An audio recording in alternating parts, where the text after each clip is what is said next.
好，刚刚看到是大陆的这一场针对台湾的围台军演，秀出了中国大陆解放军在军事上面的战力跟实力。这一场中美之间的大战，其实呢，我们也看到了在大陆在经济上面这一出打的实力哦，在2025年的表现，特别来看到的是不是川普的关税战持续的打不倒中国，反而在这个时候养出了顺差兆元的这个大陆的大怪兽。他一国就赚走了全球60%的获利，那么世界会接下来怎么做反制，还撑得住吗？今天就这些议题一起来做关心。先来看到这个是最新的数据，今年前3季哦，在大陆在美国的一个关税政策之下，还有中美角力升温之下，大陆的出口仍然是创下了非常亮眼的成绩，达到了1.07兆美元，甚至是单一国家史上最高的一个记录啊！全球今年我们看到它整体的贸易顺差是1.8兆美元，没有想到，光是大陆一国就已经吃掉了其中60%的获利。好，我们来看到这个是大陆的这个国师怎么说？他说这不是一个好消息，而是一个危险的讯号。这样下去是不是不留给其他国家活路呢？也有专家认为说，确实现在从这一件数字里面来看到，大陆确实在它的工业产品之下非常的强，把众多的国家产业都打趴了。那么中国大陆内卷全球化将会是明年世界上面的一个很重要的事实。那川普的关税战本来是要打中国大陆的，没有想到确实。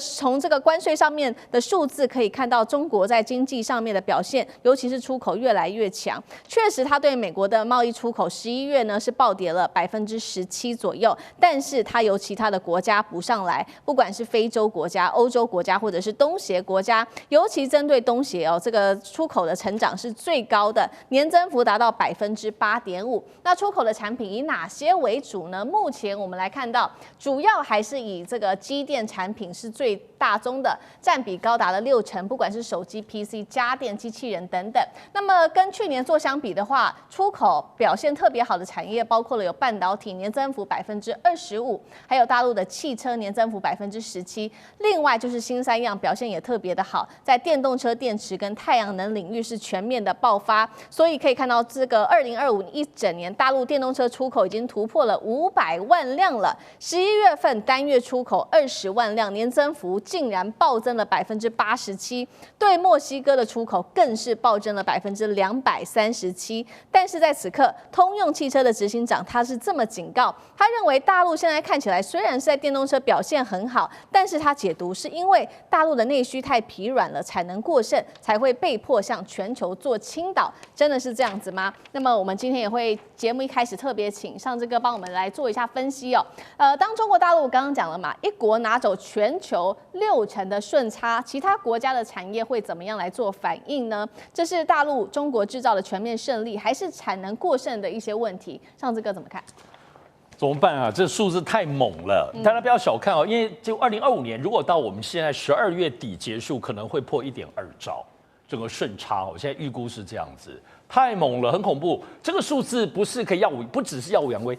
也不能说耀武扬威，它是人类文明1万年前到现在，人类作为这种进出口的这种贸易，全球的这个贸易，这是破纪录的哈。但原因是什么？很简单，手个短哇！中国大陆做的东西便宜又好，好到一个难以想象的极致。而且再不是你想象当中帮人家做一些小东西啊，制造业一般般的东西，或农产品加工业等等，不再是20年前你想象中中国大陆做什么椰蛋灯泡啊，什么类似小玩具。刚刚思明讲得很清楚，在这1.2兆当中，机电产品，但我们可以说是非常高阶的制造业，手机、太阳能这些都是。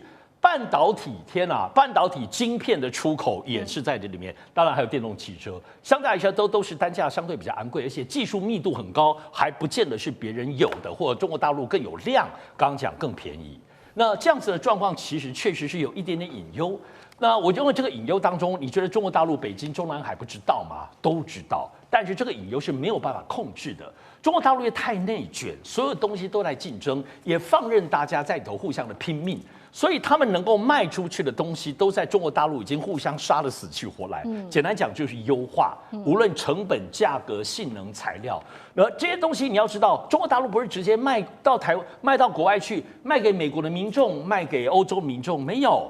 大部分是卖给美国的代理商啊，欧洲的代理商，包括像我们刚刚讲东盟这件事情哈，东协，事实上东协变成很主要的出口的地方，也因为从东协当中再卖给其他的地方，所以要知道，虽然中国大陆有这些内卷的问题，当然现在也跟命题，现在欧洲都来说，现在未来欧洲，中国能向欧洲买什么？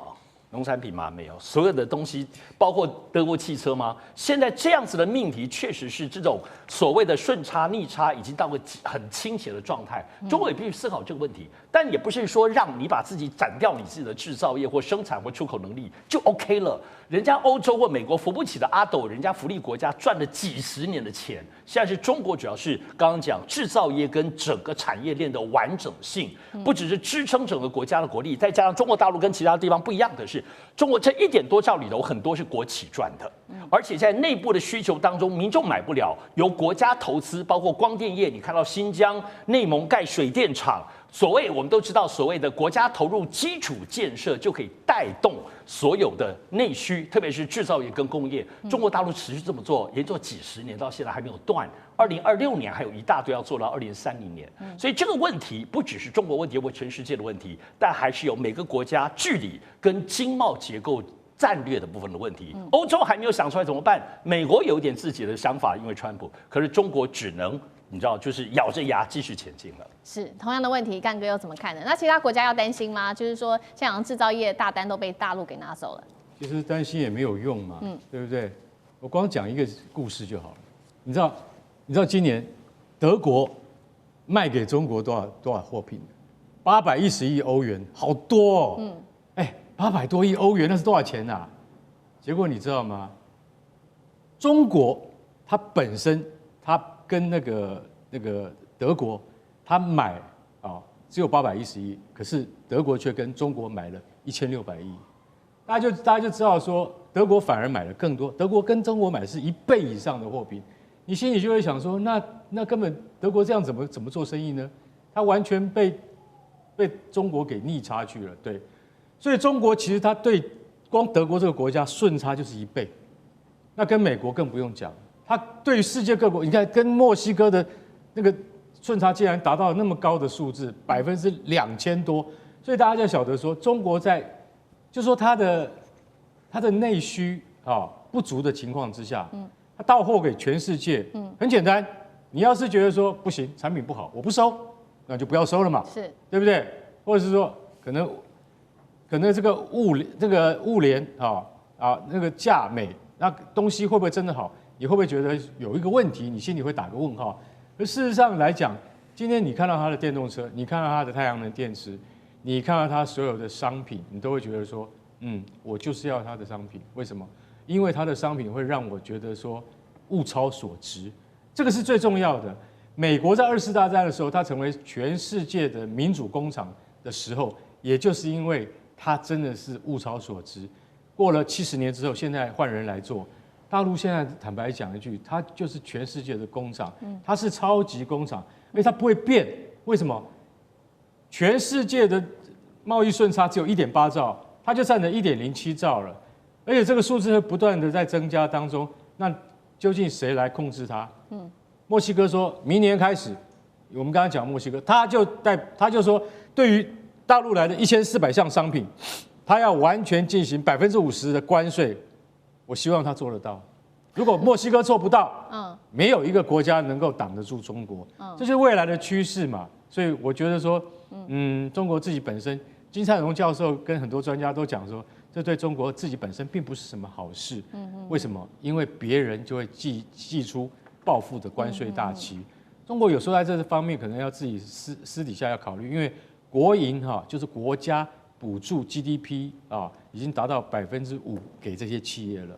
老实讲一句，这不是正常国家应该有的状况，因为我们在自由经济的贸易体系的全球体系之中，你还是要替你的贸易伙伴想一下吧，不然的话钱都被你赚完了。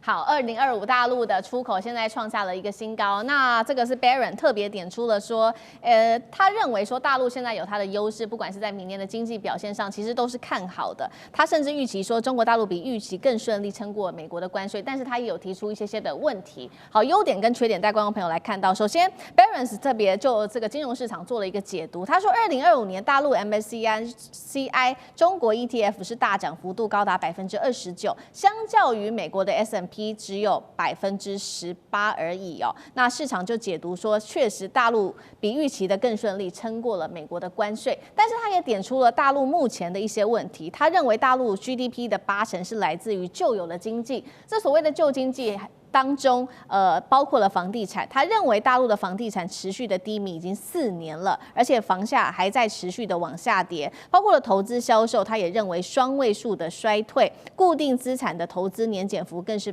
高达了2.6%。针对这些优势跟缺点，张将军又怎么做解读？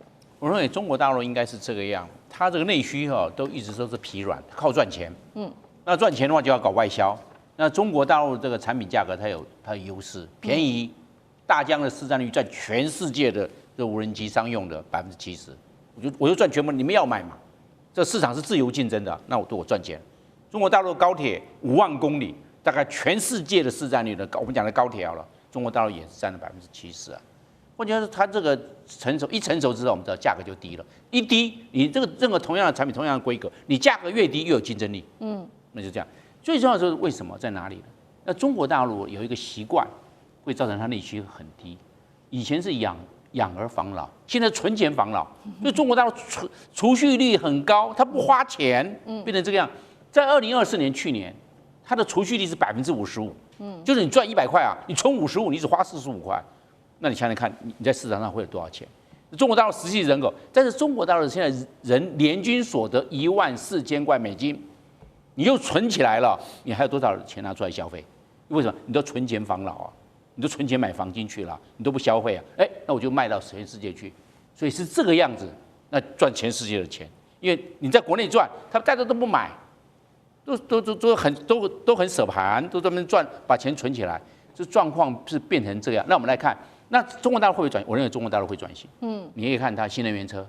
在全世界的市占率又起来了，这是它现在也开始搞 AI， 开始搞我们讲的半导体，它的芯片，它也在做啊。你做不成，你越是防堵它的突围出来了。那现在也造船，现在也做飞机，它会一般来讲，基础的工业大家会有一个饱和的一天，市场都会有替代。